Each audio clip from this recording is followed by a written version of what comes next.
राधे राधे महाराज जी, आपके चरणों में कोटि कोटि प्रणाम। महाराज जी, मैं रायबरेली जिले के प्रसिद्ध शिव मंदिर का प्रधान पुजारी हूँ। लोगों से सुना है कि शिव मंदिर का पुजारी अगले जन्म में कुत्ते की योनि में जाता है। जब नहीं से मैं उसका, आपको हाँ हाँ, प्रतिदिन सुनता नहीं हूँ। उसका विषय लोगों से नहीं, वाल्मीकि रामायण में लिखा हुआ है कि एक बार जो है एक ब्राह्मण देवता बड़े तपस्वी, वाल्मीकि रामायण में हमने स्वयं स्वाध्याय में पढ़ा था बहुत वर्ष पहले।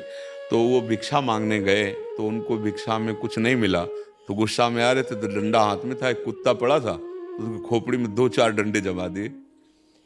कुत्ते ने भगवान के दरबार में जाकर के कहा, प्रभु मेरी क्या गलती थी, मैं तो श्वान हूं, मार्ग में ही तो पड़ा रहूंगा ना। इन ब्राह्मण देवता ने बिना किसी कारण के मुझे 4-5 डंडे मारे, देखो मेरी खोपड़ी में। भगवान तो सब जीवों की भाषा जानते हैं ना। तो भगवान ने कहा मेरे दरबार में ब्राह्मणों को दंड नहीं दिया जाता, आप ही निश्चय करो कि इनको क्या दंड दें। उनका प्रभु यहाँ का जो बहुत श्रेष्ठ कलिंजर पर्वत है उसमें जो आश्रम है उसका इनको महंत बना दीजिए। बोले तुम तो दंड दे रहे हो या वरदान दे रहे हो? बोले प्रभु मैं पूर्व में महंत ही था, इसीलिए मैं आपको कह रहा हूं कि जब महंत बनेंगे ना और मनमानी आचरण करेंगे और भगवत अर्पित बिना किए जो भगवान के लिए आता है वो खाएंगे तो कुत्ता बनेंगे, तो हमारे जैसा इनको भी पता चलेगा कि श्वान योनि में कितना कष्ट होता है। इसका रहस्य आप समझ पाए? इसका रहस्य ये है कि जो भगवान के अर्पित करने के लिए आता है वो आप शिव मंदिर की केवल बात नहीं है, किसी भी मंदिर की बात है। ब्रज के भक्तों में चरित्र आता है।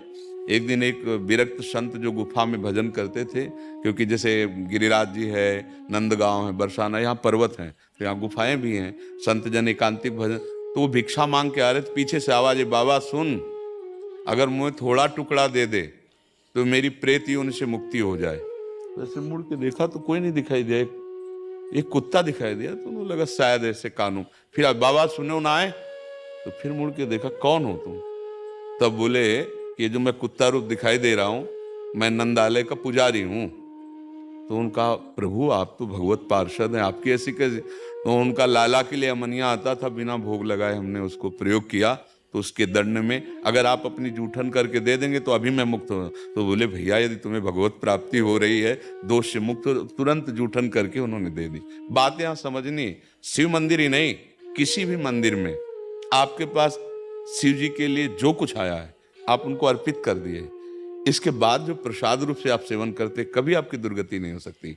लेकिन आया मानो जैसे जो भी वस्तु आई और आप उसे अपने प्रयोग में बिना स्वामी को अर्पित किए, फिर वो अपराध बन जाएगा।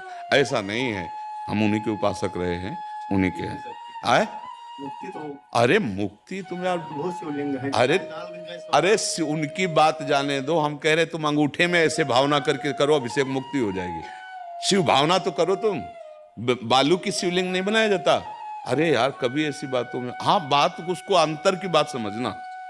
अगर भगवत अर्पित करने के लिए मानो हम कह रहे हैं किसी ने अमुक अमुक सामग्री दी जो भगवान के सामने अर्पित कर दी, और इसके बाद जो हम प्रसाद रूप से सेवन कर रहे हैं फिर उससे कहीं कोई ऐसी, हाँ अब हम भगवान के लिए आया, लिंग पे चढ़ा हुआ नहीं खाना चाहिए। जो ऐसे 12 ज्योतिर्लिंग हैं, नर्मदेश्वर हैं, भगवत स्वरूप हैं, इनका तो पाना ही चाहिए ना। हमारे पास तो रोज लगभग हफ्ता में 1-2 बार चरणामृत आ जाता है, भगवान महादेव जी का भोग आता है तो वो रोज चलता है, हम तो रोज पर उनका प्रसाद जूठन पाते हैं। ऐसे नहीं, जो मतलब उस विधान को समझ, और ये अगर हम कहीं भी भगवत भावना करके उनका पाते तो दुर्गति हो सकती क्या? कौन सा सिद्धांत है? भगवान हरि और भगवान हर में कोई भेद है क्या? तो कुछ बातें समझनी होंगी उसमें। अब हम लोग क्या करते हैं, छल कपट करने लगते हैं, सेवक की जगह स्वामी बन जाते हैं, उस बात का दंड मिलता है। नहीं तो भगवान की सेवा करने वाले की दुर्गति हो सकती है। आप शिव पुराण की आपको कथा सुना रहे हैं, एक चोर गया भगवान शिव के मंदिर में, अब वो बेचारे के पास खाने के लिए नहीं था तो सोच रहा था क्या करूं कैसे करूं, ये शिव पुराण की कथा है। तो उसके पास कोई प्रकाश नहीं था कि वो मंदिर में देख सके कि कहाँ क्या है जिससे मैं खाने योग्य कुछ चुरा सकूं।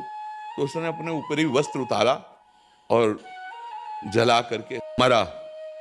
जब मरा तो भगवान शिव के मंदिर में एक कुछ मिनट प्रकाश करने के प्रभाव से उसको भगवान शिव के सामने पेश किया गया। यमराज ने भगवान शिव के सामने कि आपके मंदिर केवल इतना ही पुण्य, वो पुण्य नहीं है, वो तो चोरी के लिए प्रकाश। वो एक कुबेर बना, पढ़ के देख लेना, शिव पुराण में लिखा है। शिव पुराण में जब उसको भगवान शिव ने कहा इसको राजा बनाया जाए, तब उसकी स्मृति जागृत हुई कि एक वस्त्र को जलाने के प्रकाश से मुझे राजा पूरे नगर में शिवालय होना चाहिए और हर शिवालय में अखंड घी का दीपक होना चाहिए। उसके परिणाम स्वरूप कुबेर पदवी में आज भी बैठे हुए भगवान शिव के मित्र बने। यार, भगवान शंकर जैसा उदार दाता और उसकी सेवा करने वाला नरक को प्राप्त हो कुत्ता बने। कहाँ की बातें पढ़ ली, किससे सुन ली? अब जब बातें रहस्य में नहीं आ रही, हम फिर भी कह रहे हैं स्वामी नहीं बनना है। स्वामी के लिए जो वस्तु है एक बार सामने उनको अर्पित करो और इसके बाद प्रसादे सर्व दुखा नाम हानि रस्य उपजाते। अरे यार, कैसी बात! मतलब यही समझना होने पर फिर तो जितने शिव मंदिर है, जितने शिव पूजा करने वाले, फिर तो हमारी तो शिव पूजा से ही उन्नति हुई है। हम शिव पूजा से ही आज जो कुछ प्राप्त कर पाए हैं, तो हम कैसे बात मान लेते यार? आज भी हम उनका चरणामृत लेते हैं।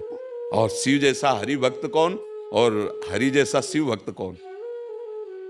शिव जैसा हरि भक्त कौन? हनुमान जी बने राम जी के चरण है। देखो, गंगा धारण किए हुए तो श्री कृष्ण का चरणामृत तो है ना।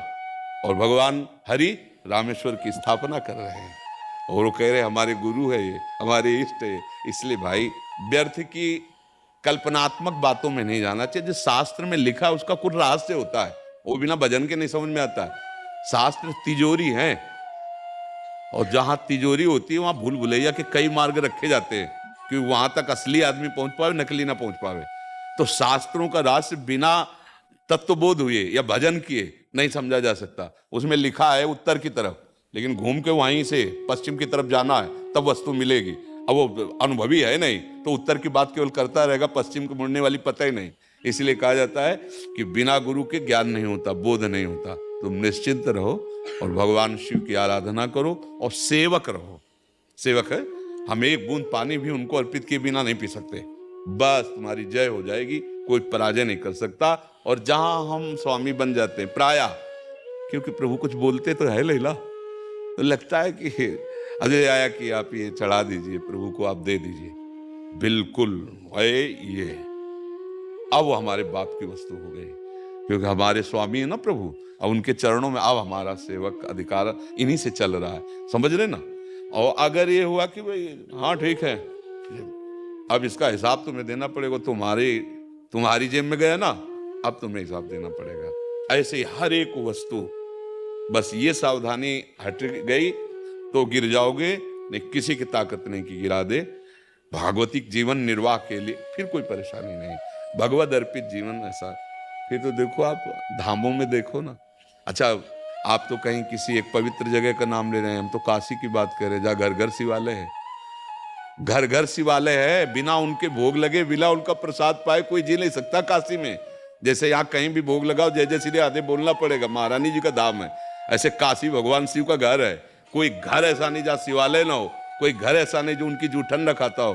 फिर सब क्या होगा ये जो आप बोल रहे हो? अगर सब हो तो फिर क्या होगा? और हर को मोक्ष मिलेगा। काशी नाथ का जो सेवक है वो मुक्ति दाता है, ऐसा खिलवाड़ नहीं है। और ऑर्डर दानी यार, एक चुल्लू जल में बिक जाने वाले महादेव जी है, उनके सेवक को भय हो कि हमारी मुक्ति होगी कि नहीं, क्या होगा कि नहीं, ऐसा नहीं सोचता।